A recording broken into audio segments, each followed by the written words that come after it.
That invitation yesterday was a total surprise, and many people are praising William for being such a gentleman. But what was the real reason behind this? You're about to find out. Welcome back, my body language buddies. My name is Jesus Enrique Rosas. I'm the body language guy, and it will be great if you join us by just liking this video, subscribing, and hitting that bell. Let's get down to it. But first of all, just a quick reminder that dogs know. Yeah, you already saw this meme, but I wanted to repost it for your amusement. So this tweet from Angela Levin caught my attention. So it seems that William invited Harry and Meghan to a walkabout because they were planning to go on their own and had informed a USA TV station to come along.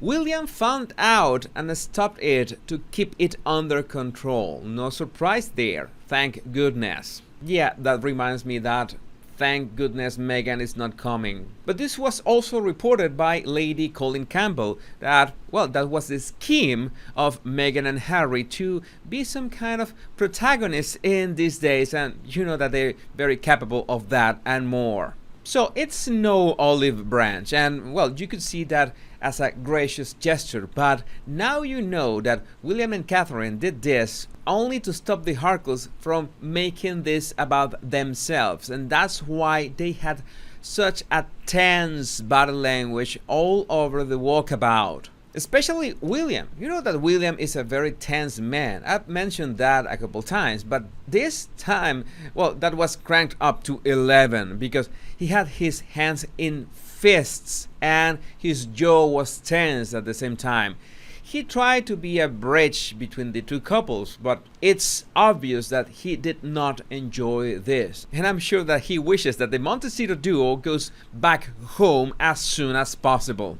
And well, that mimics Meghan's tension, and it might be due to the fact that they were notified just with 1 hour in advance. They didn't have any time to prepare for this, so they were caught off guard, and that's how you can see Meghan's mask slipping with all that tension in her neck and her jaw and that stare. We got more comments such as Dickie Moore, who says Harry and Meghan called a US TV station to follow them greeting crowds at Windsor State on their own. William heard and headed them off at the pass. This was not a show of unity, but required to stop the Sussexes from pulling off a subversive and cynical publicity stunt. That's why you see their body language so detached from one another, especially Catherine, that didn't want to do anything to do with the Harkles. But I don't know, somehow Meghan kept staring at Catherine for some reason. And yeah, people took notice, such as, according to Taz, Meghan staring at Catherine gives me the same vibes as when Amber Heard kept staring at Johnny Depp in the courtroom. Thoughts? Well, I agree. Was she trying to mimic Catherine in any way? Or maybe she was trying to find some kind of feedback on Catherine. But no, Catherine gave her the "you'll never see my eyes again" treatment. Of course, this could have been perceived so many ways, and in fact, in most of those ways, the Prince and Princess of Wales come out winning. Just like Kayla Adams says, the fact that Prince William and Kate invited Harry and Meghan to the walkabout says an awful lot. The Sussexes accepted it, so clearly they wanted to join them. The Prince and Princess of Wales are being the bigger people and extended an olive branch. That word again, but well, it's a nice touch. Well done. But you know that Meghan had to break protocol in some way, so this happened. Thanks to squishy hugs, the big guns had to step in when Meghan refused to let go of the flowers the first aide tried to take from her, as she herself wanted to walk them over to the other tributes. And maybe you're saying, well, Meghan is not used to this because, well, she is not a working royal from so long ago, but that's what the aides are for. To be there and say, hey, you can hand me the flowers, and she only has to do that. But no, you can see in the video that Harry had to say that to her expressly, like confront her. You have to give her the flowers.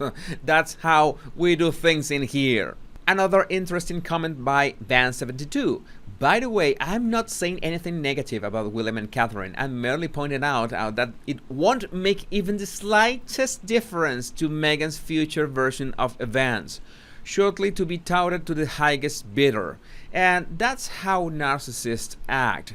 Doesn't matter how you treat them, how good you treat them, it makes no difference in the world. They still are going to spin the narrative that you are the bad guy, that you treated them wrong. And it's impressive that even in these situations with so much tension between them, Catherine manages to have that genuine smile, that soft expression, being glad of being there, being warm to the people, and the people feel that, and you can feel that in the pictures. And we got another cute anecdote from Catherine about Prince Louis. Thanks to Roya Nika, an emotional Princess of Wales told a group of children that Prince Louis said of the Queen, "At least Granny is with great-grandpa now." While another well-wished said it was really nice to see William, Harry, Kate and Meghan together. And yes, that brought us back to that era of the Fab Four and all that it could have been. I remember that one of the first videos I made about the royal family was the relationship between Harry and Catherine. And Harry even said that Catherine was the sister that he never had. And it's not hard to see that they had so much empathy together. They liked to hang out with each other. So what happened with that? Well, that is long gone. And I made a live of 2.5 hours about this encounter, and just right after that live, I noticed something, that Catherine and Harry never acknowledged each other. Like Catherine acted like Harry did not exist. And I think that she is fed up of all the drama and all the hurt and all the nastiness that Harry has thrown at the royal family. Because you remember that last year at Prince Philip's funeral, it was Catherine that was the peacemaker between William and Harry. She was the one that told William, "Hey, you have to talk to your brother. Let's just hang out together." But this serves as a confirmation that this has changed. And the Harkles keep pushing their PR tactics. Prince Harry and Meghan Markle may fly Archie and Lilibet to the UK for the Queen's funeral with their grandmother Doria Ragland after having spent more than a week apart, royal expert claims. They are still trying to make it about themselves.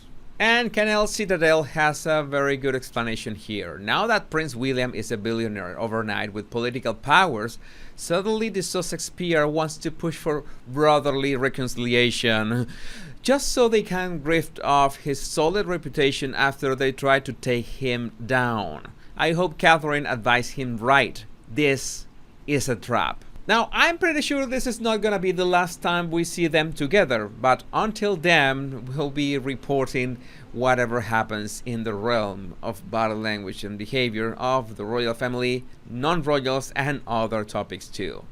My body language buddies, my name is Jesus Enrique Rosas, I'm the body language guy, and until we meet in another video, another live, and remember to download my 100 body language tips right in the description of this video. Much love and bliss.